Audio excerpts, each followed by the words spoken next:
This room used to feel completely builder basic. Instead of renovating it, I focused on small, thoughtful upgrades, and for $73, it now feels custom. No demo, no big remodel, just simple changes that completely transformed the space. Today, I'm walking you through each one so you can use these ideas anywhere in your home. Now grab your coffee, get comfy, and let's dive in. So this laundry room has always been a bit of an afterthought. When we first moved in, I had the old kitchen cabinets installed above the washer and dryer and painted them with leftover gray paint from my son's room. It worked, but it definitely felt tired. So the first thing I knew I needed to do was to give these cabinets a fresh new color. Sometimes just changing the color is enough to make a space feel completely different. I've been in love with navy cabinets since the very first time I saw them in a kitchen. They just feel classic and timeless. I just never felt brave enough to use a deep blue in my kitchen. But a laundry room felt like the perfect place to experiment without it feeling too much. And I went with Starless Night by Behr in a satin finish. From the very first swipe of paint, I knew it was the right choice. And because these cabinets had already been prepped and painted once, I didn't need to do a lot of prep this time. And since I used a flat paint before, the color went on easily. Once the cabinets were painted, the old hardware was not going to work with the blue cabinets. And I remembered this hardware I had in my stash from the Goodwill bins for a few dollars. But it was silver, and I knew that wasn't the look I wanted. And I still had some leftover champagne bronze on hand. But since cabinet hardware is a high-touch area, I wanted to do this the right way. First, I lightly sanded the hardware. I used 220 grit sandpaper. Then I applied a good coat of Zinsser primer. Once that was dry, I sprayed them with champagne bronze and sealed everything with a clear matte top coat. After letting everything cure for a full 24 hours, it was time to install the hardware. And of course, the old holes did not match up. They were a hair off. So instead of filling and re-drilling, I used my drill to widen the existing holes just a bit, and that did the trick. And here's how they turned out. I just love this color, and honestly, it doesn't matter what color you choose. If you love it, that's all that matters. And since you're the one doing the laundry, might as well enjoy what you are looking at. Once the cabinets were finished, I took a step back and really looked at the room as a whole, and that's when something stood out to me. I realized I had this completely empty space above the laundry tub, and it felt like a missed opportunity. When I started looking at the room for a refresh, it dawned on me that this spot would be perfect for shelves. I did consider shelving with the hanging bar, and that's a great option if you need hanging space.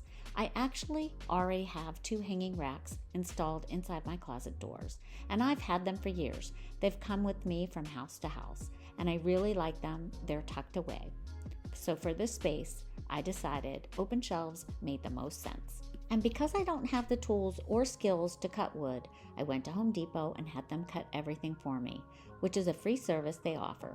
That alone makes this a very beginner-friendly project. And if you're comfortable with using a drill, you can absolutely do this. And it didn't really add too much to the cost either. When I started planning these shelves, I wasn't entirely sure how I wanted to build them.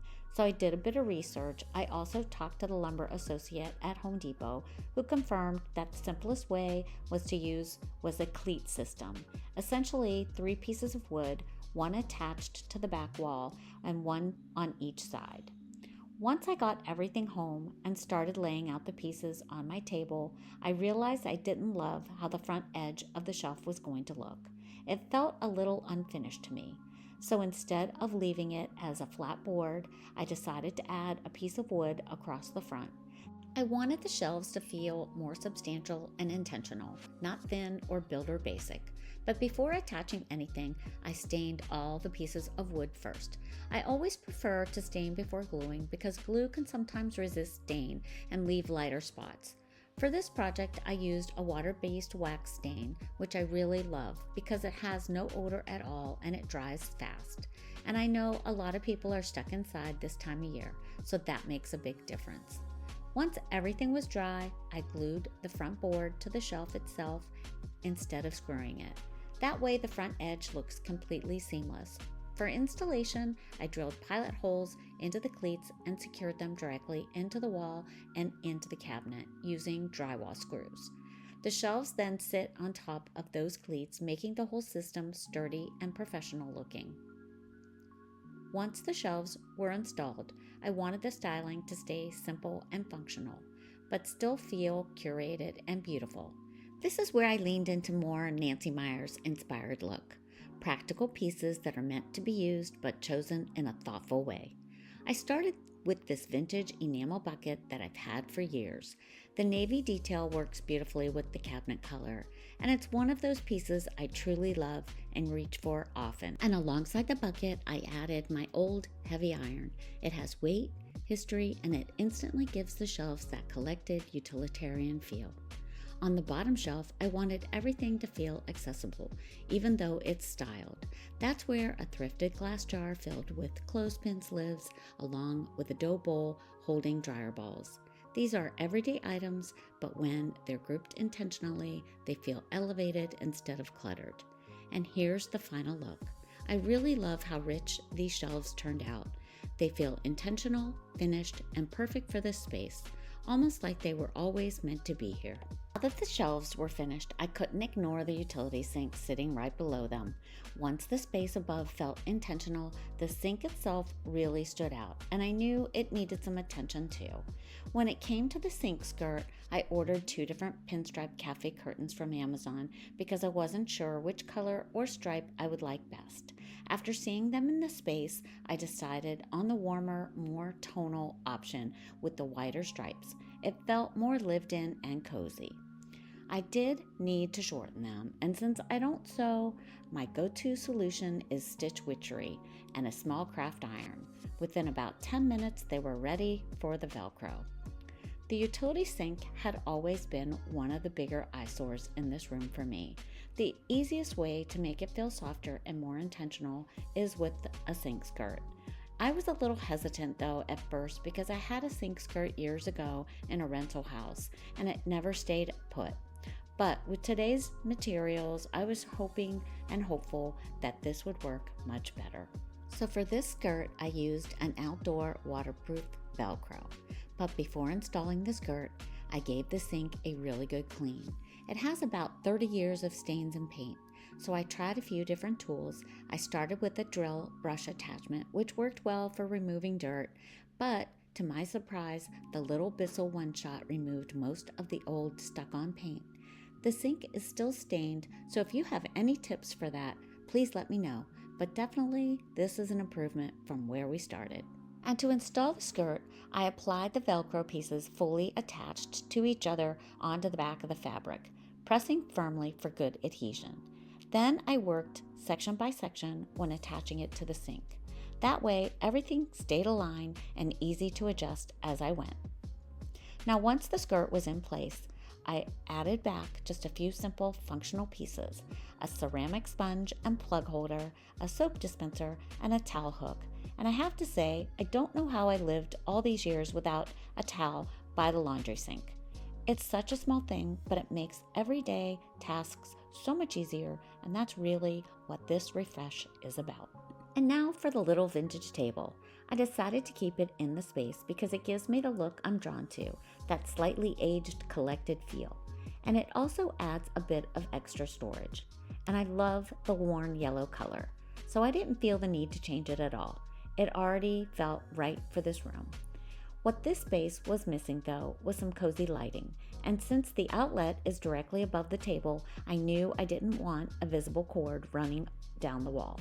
So I pulled together a few options I already had on hand. I had several vessels I'd redone last year to give them an aged look, plus a bottle and a candlestick. I also had a rechargeable light from Amazon that fits into the neck of a bottle, but it honestly wasn't the right scale for this spot. Then I tried a larger vessel with another chargeable light bulb, also from Amazon, and the scale was much better. The only thing missing was a proper lamp neck. I remembered I had a couple of small hardware pieces I picked up at the thrift store a while back for 50 and 30 cents, and the smaller one turned out to be perfect. I decided to use hot glue because I wanted stability without a permanent hold. And just like that, I had a cordless lamp that adds warmth to the space without any visual clutter. Next, I needed to address the key holder, and this really is the most convenient spot by the door, so it had to stay. But my circa 1990 Dollar Tree Rooster key holder needed an update, so I decided to attach the small shelf I made in a DIY video from a few weeks ago to the front. That way I could keep the hooks, plus it also gives me a place to tuck in a much needed notepad and a pen. And now I needed to give some attention to the bulletin board. I wanted to keep it because it does help us keep papers that might otherwise get lost, but it had become a bit messy over time, and I wanted it to feel more intentional. I actually forgot that I had this wooden wall mail holder in the garage that I had picked up from the bins for just pennies. I didn't love the original finish, so I gave it a light sanding and a few coats of paint to better suit the space. Then I attached it directly to the bulletin board to corral coupons and small papers. That one simple change made the entire board feel cleaner and more organized without losing its purpose. And right below the bulletin board is an outlet that I mentioned before, and such an eyesore. I also had this small framed piece my daughter-in-law brought me back from Guatemala, and I really wanted to keep it in the room. So I took a simple Dollar Tree nightlight and used a bit of hot glue and turned it into an outlet cover that actually looks intentional, and now it also doubles as a soft nightlight. And then just tucked behind the door, I've also added a few hooks, one for a movie night tote I keep ready to go, a couple for market bags, and one to keep my purse out of the way and out of sight. It's not decorative, but it's one of those real-life details that makes the room work better every single day. And just in case you're curious, here's how my budget was spent.